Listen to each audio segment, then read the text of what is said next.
Nerijus Mačiulis, priekio Artūras Rimkevičius, kasgi kitas. Ir kraštai, tai dešinėje pusėje Emid Džabrailovas, vienas iš tikrai tokią mikroklaidą ištaiso.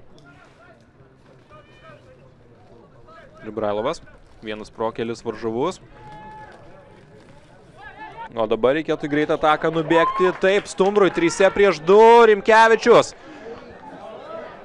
Perdavimas ir, na, tiesiog tokias progas turi išnaudoti, turi sukurti pavojų, o ne viskas turi baigtis taip, kaip baigėsi dabar. Na, čia Mačiulis priema kamuolį, opcijų daug variantų, nesužaidė geriausiai Stumbras, bet paskui Mačiulis sugebėjo sukurti dar vieną.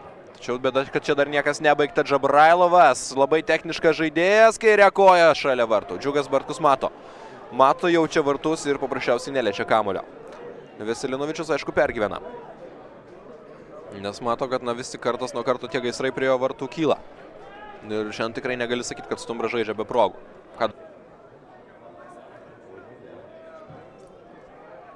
Laukžemis gerai susistabdo kamuolį. Šiau paskui neišsilaiko ant kojų. Tame bėda. Ir Džabrailovas staigesnis.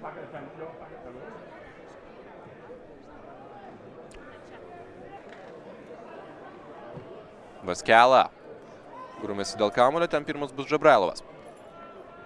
Na, kojos pašį vaikiną dirba labai smagiai. Su jo pabendrauti rubrikoje savaitės interviu, rengėme pokalbį ir tikrai gerą įspūdį labai paliko.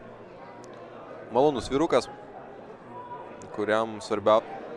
Stumbrui dabar nežinau, dilema. Ar eiti va banką ir rizikuoti prasileisti dar, bet turbūt prarasti nėra ko.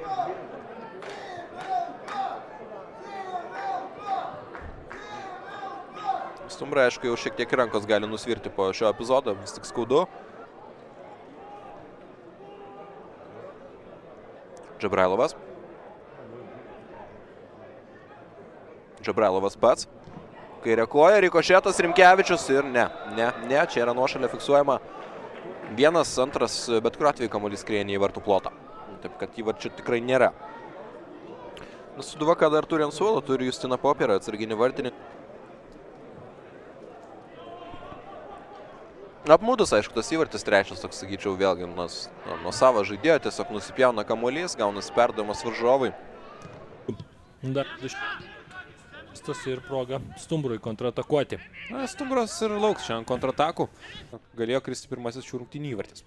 Džabrailovas labai staigiai išlenda, Kuklys tarsi jau buvo užsiblokavęs ir tikėjosi, kad kamuolį gaus, bet Džabrailovas labai tokis staigus. Na, bet aišku, nenurašykime Stumbrą, tikrai pradėjo neblogai visai. Dar kovos, taip, ir šiek tiek netgi gaila, ir ypatingai, na tai būtų, tai, tarkime, ta pati ranka, galbūt, nors vėlgi. Raskerla tiesiog apsigyveno, kaip koks protestuotojas baudos aikštelėje, pasistatė palapinę ten ir savo gyveno labai patogiai. Čia Deivido Šemero pražanga ir taip kietokai jis pasitinka Martyną Dabkų, bet vienas kitam bando įrodyti jie. Na tiesiog abu yra skaitinėse. Na ir Žalgiris kol kas šiame lygos sezone po mažiau nei 4 į Stumbro vartus nemušė. Ir panašu, kad nenusteikia laužys tradicijų šiandien.